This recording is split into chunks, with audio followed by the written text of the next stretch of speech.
23শে জানুয়ারি থেকে 26শে জানুয়ারি আমরা Tripura Santiniketan medical college এবং হসপিটালের প্রাঙ্গণে শান্তিনিকেতন মেলা অনুষ্ঠিত করছি। এই মেলায় সবচেয়ে আকর্ষণ সেটি হচ্ছে এসএমসি মেড 2। মূলত এটি মেডিকেল কলেজ, সেই কারণে এক্সিবিশন আয়োজন করছি। প্রায় 100টির মতো বিভিন্ন কোম্পানি আসবেন, যেনারা মেডিকেল ইকুইপমেন্টস এখানে শোকেস করবেন বা বিক্রির চেষ্টা করবেন। 100টির মতো প্রফেসর এবং অ্যাসোসিয়েট প্রফেসর আসবেন, যেনারা হেলথ সেক্টরে কতটা ডেভেলপমেন্ট হয়েছে, তাদের সেক্টরে কি চিন্তা ভাবনা করছে ওয়ার্ল্ডব্যাপী থেকে শুরু করে ত্রিপুরা কিভাবে হেলথ সেক্টর ডেভেলপমেন্ট করবেন বা করব, তার একটা নলেজ আমাদের এবং সাধারণ মানুষকে দেওয়ার চেষ্টা করবেন। আমরা হেলথ সেক্টর ডেভেলপমেন্টে শুধু যে ডাক্তারবাবু বা ইকুইপমেন্টসের একটা মুখ্য ভূমিকা আছে মনে করি না। আমরা মুখ্য ভূমিকা আছে সকলকে নিয়েই হেলথ সেক্টরে ডেভেলপমেন্ট করা সম্ভব। এই ভাবনার উপর আজ এসেছি সাংবাদিক বন্ধুদের আমন্ত্রণ করতে। হেলথ সেক্টর ডেভেলপমেন্ট করতে হলে প্রথম স্ট্রাকচার এটাকে ডেভেলপমেন্ট করতে হয়। আমরা অলরেডি শুরু করেছি এবং অনেকখানি কমপ্লিট করেছি।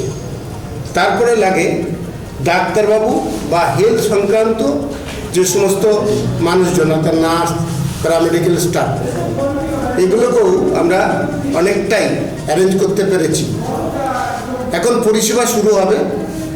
রাজ্য সরকারের সহায়তায় আমরা যেমন মেডিকেল কলেজ স্থাপন করতে পেরেছিলাম, আমাদের আইপিডি এবং ওপিডি চালু করতে পেরেছি। আমরা নিজেদের মধ্যে একটু হোমওয়ার্ক করে নিয়ে ফুল ফেজে 1 তারিখ থেকে, অর্থাৎ ফেব্রুয়ারির 1 তারিখ থেকে আমাদের হসপিটাল পূর্ণাঙ্গ চালু করছি। হ্যাঁ, কিছু কিছু ডিপার্টমেন্ট এখনই হয়তো করতে পারবো না।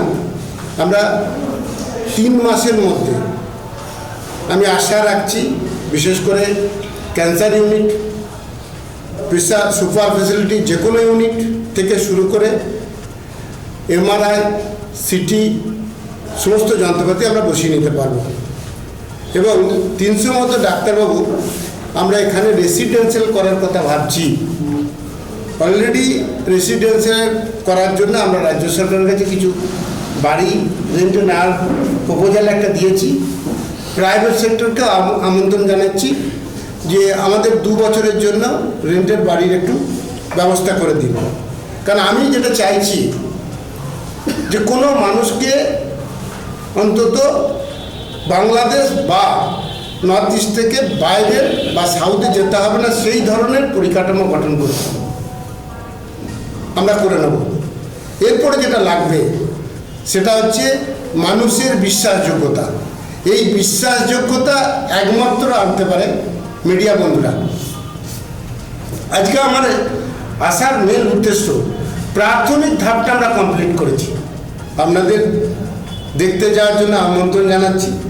আমাদের ডাক্তারবাবুদের সঙ্গে পরিচয় করুন, আপনারা যন্ত্রপাতি দেখুন, একসঙ্গে কাঁধ লাগিয়ে কাজ করি। পার্ট অফ দ্য ইনস্টিটিউট আমরা মিডিয়া বন্ধুদের মনে করি, কারণ মানুষ এখনও বিশ্বাস করে মিডিয়া কি বলছে। সেই জন্য যত আমি স্ট্রাকচার তৈরি করি কেন, মিডিয়ার দ্বারা যদি মানুষকে ভীতিটাকে না ভাঙানো যায়, তাহলে এই হসপিটাল ডেভেলপমেন্ট সম্ভব নয়। আমি বাস্তব জিনিসটি আপনাদের সামনে তুলে ধরছি।